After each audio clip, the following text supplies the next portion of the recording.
أما بالنسبة لسؤال أخينا عن القصر والجمع، وهذه مسألة أخي الحبيب من أطول مسائل الخلاف بين أئمتنا في كتب الفقه، من أطول مسائل الخلاف، لكن أستطيع أن أجمل لك أقوال أهل العلم باختصار شديد في هذه المسألة، وأقول: القصر والجمع رخصة تفضل الله تبارك وتعالى بها على أمة النبي صلى الله عليه وآله وسلم حتى في حال الأمن، كما قرر ذلك عمر بن الخطاب رضي الله عنه حين سئل وقال: سألت عن ذلك رسول الله صلى الله عليه وسلم فقال: إنما هي هدية من الله فاقبلوا هديته. فهي رخصة من الله سبحانه وتعالى، ولا شك ولا ريب أن الله جل وعلا يحب أن تؤتى رخصه كما يحب أن تؤتى عزائمه.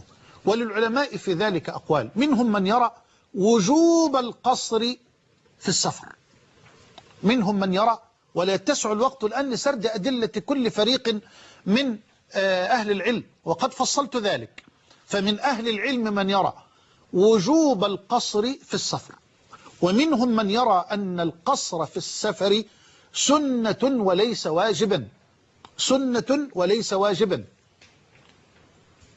ومنهم من يراه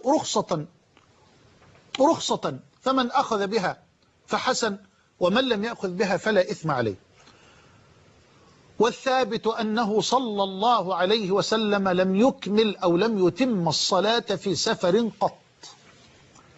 لقد شرعت الصلاة ابتداء ركعتين كما في الصحيح من حديث أم المؤمنين عائشة صحيحين، فرضت الصلاة ركعتين فأقرت في السفر وزيدت في الحضر، فلم يثبت أنه صلى الله عليه وسلم قد أتم الصلاة الرباعية الظهر والعصر والعشاء في سفر قط، لا وهو في غزواته كما في غزوة تبوك، ولا وهو في فتحه لمكة، وقد مكث في مكة 15 يوما على الراجح، في هذا خلاف أيضا، وفي تبوك أكثر من ذلك، ولم يثبت أنه صلى الله عليه وسلم أتم الصلاة في سفره قط. هذا هديه عليه الصلاة والسلام.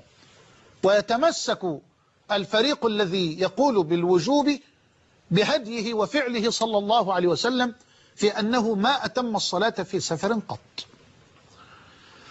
والمحققون من علمائنا وجمهور العلماء ابتداء يقولون بأن القصر في السفر سنة.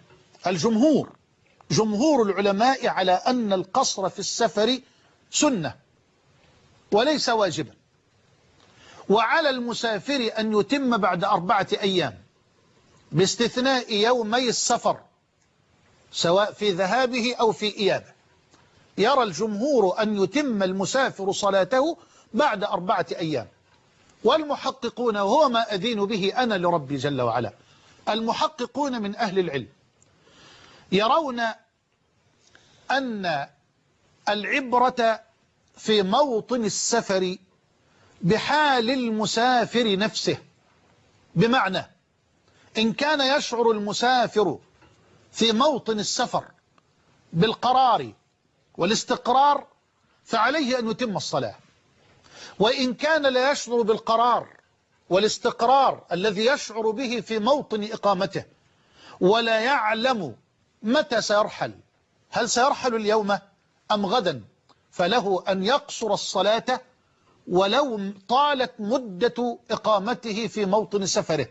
فلقد ثبت في مصنف عبد الرزاق وابن أبي شيبة بسند صحيح أن عبد الله بن عمر رضي الله عنهما قصر الصلاة في أذربيجان 6 أشهر كاملة، 6 أشهر كاملة، لما كثرت عليهم الثلوج وكانوا لا يعلمون متى سيرحلون اليوم أم غدا، فظل يقصر عبد الله بن عمر وهو من أشد الصحابة اتباعا للنبي عليه الصلاة والسلام، ظل يقصر الصلاة 6 أشهر كاملة لعدم علمه بموعد رحيله.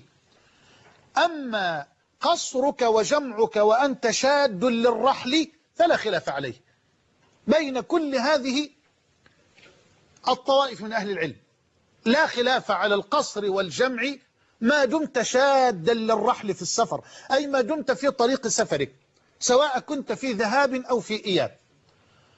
وأرجو فقط أن أشير إلى جزئية أخرى أخيرة، ألا وهي أن بعض الناس يقصر الصلاة إن نوى السفر في موطن إقامته، وهذا لا يصح ولا يجوز.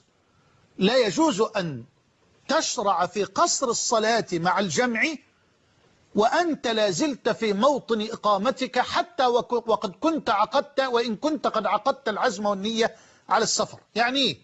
يعني أنا الآن في القاهرة مثلا، وأريد أن أسافر إلى المنصورة أو إلى الأسكندرية، فهل يجوز لي الآن وأنا في القاهرة أن أشرع في قصر الظهر والعصر، أن أصلي الظهر والعصر جمعا وقصرا في وقت الظهر مثلا إن كان سفري مع الظهر، أو في وقت العصر إن كان سفري مع العصر، وأنا لازلت في موطن إقامتي؟ لا يجوز لك ذلك، وبعض الناس قد يفعل ذلك.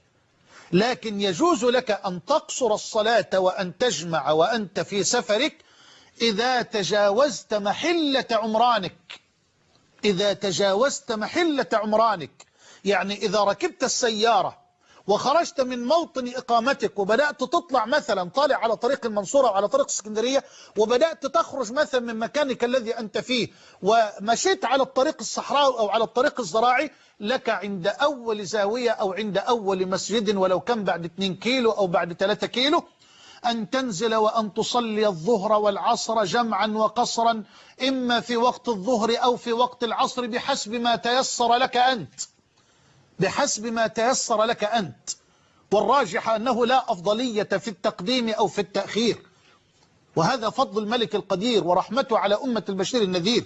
ما تيسر لك أنت، فلا حرج أن تنزل لتصلي الظهر والعصر جمعا وقصرا، يعني تصلي الظهر ركعتين والعصر ركعتين، إما في وقت الظهر إن تيسر لك، وإما أن تؤخر الظهر إلى وقت العصر إن كان هذا هو الأنسب لك.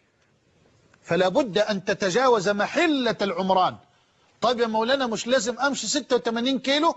هذا قول الجمهور، لكن ما دمت شادا للرحل في السفر فلك أن تقصر الصلاة ولو على بعد 3 أميال.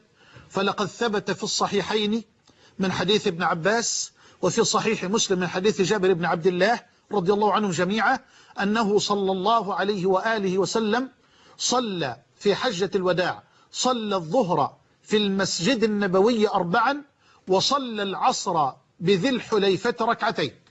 هذا متفق عليه بين كل الصحابة الذين شهدوا حجة النبي عليه الصلاة والسلام، صلوا مع رسول الله الظهر في المسجد النبوي 4، وصلوا مع النبي العصر في ذي الحليفة 2. وذو الحليفة ميقات أهل المدينة، وهو الذي يسمى الآن بأبيار علي.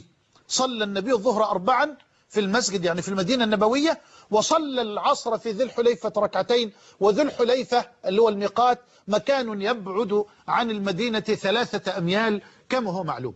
فما دمت قد شددت الرحلة، يعني ركبت السيارة وانطلقت للسفر، فلك أن تقصر الصلاة وأن تجمع ما دمت قد تجاوزت محلة عمرانك، أي مكانك الذي تقطن وتسكن فيه. هذا باختصار شديد جدا فيه.